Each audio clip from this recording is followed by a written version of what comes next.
basically, Terraform, as you guys know, it's a way to build infrastructure. So it's basically, you might have heard of a concept called infrastructure as a code. So through Terraform templates, user can build infrastructure on the cloud. It can be any cloud, Azure, GCP, or AWS, right? These are the main providers. Right now we are using AWS and we are also using GCP. So we fall under digital, and there is a core organization. Console, you only have read access. You cannot do any stuff here. Like you cannot go and create S3 bucket directly through console. You have to use Terraform. So over here, the token that I showed you. So if let's say, for example, I open a new module, let's say S3 bucket. I want to create an S3 bucket. So basically, you go to registry, you search for that module here, and you basically click on that. Here, if you see on the top right-hand side, you will see that while running the code on CLI, you must configure the credentials in a .terraform.rc or terraform.rc file. And this is what you have to copy and put it in the .terraform.rc file. So it shows like credentials. It gives you the Terraform address here, and then in the token, whatever token you generate in the user settings, you will paste that token here, and then you will have the .rc file. So that way you will authenticate.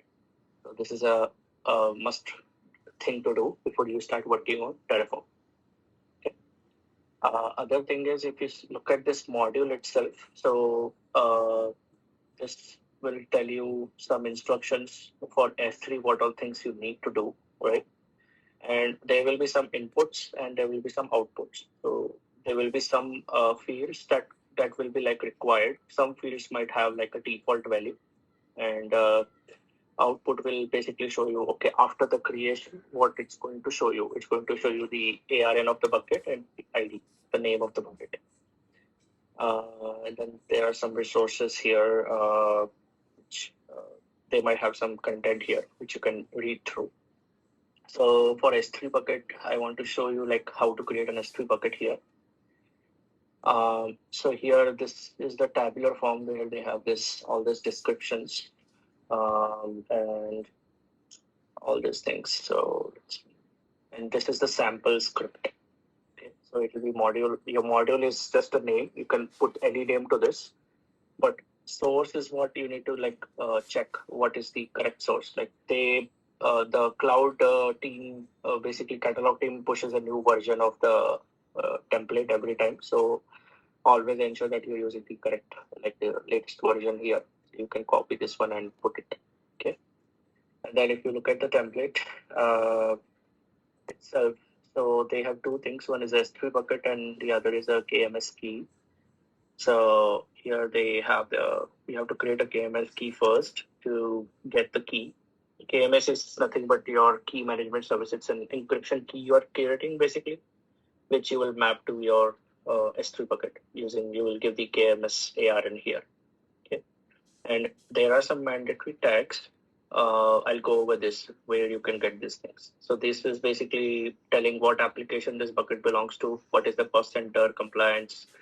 Is compliance meaning if there is any PHI data in this, then IT department and all these things. Resource type is S3, and any other tags you want to give. Tags is nothing but, it's a way to identify resources. Especially this is helpful when you're doing billing and stuff. And then once you have the module, in the command line, you can first like do Terraform init. So that will actually download the module in your local. And then you can do a dry run. Dry run is nothing but it's just a plan. So it will just tell you, okay, through this module, what exactly you're going to create in the cloud. It will also give you any errors if you have, let's say, not filled any required fields, or if you have missed any, if you have configured something wrong, then it will tell you that this needs to be fixed first.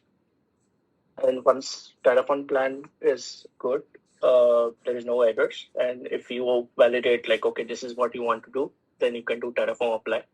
So during the apply as well, it will show you that whether you want to really create this or destroy any resource. So you have to say yes to it. If you don't say yes, then it will not going to do anything.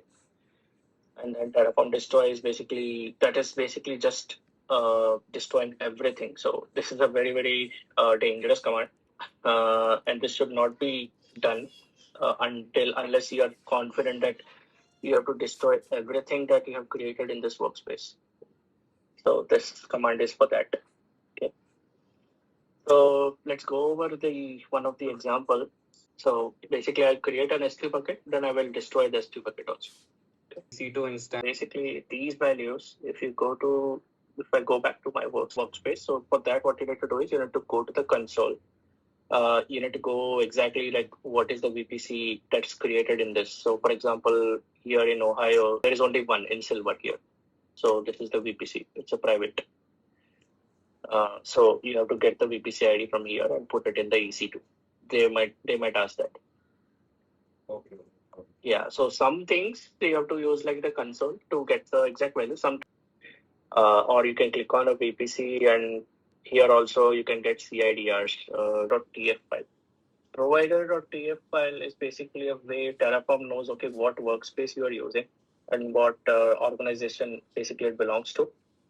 It will also get your credentials from the vault, because when you log in Terraform originally, you have your HAID and those things. So your app role ID, app secret ID is stored in the vault. So that is actually behind the scene. It will do that.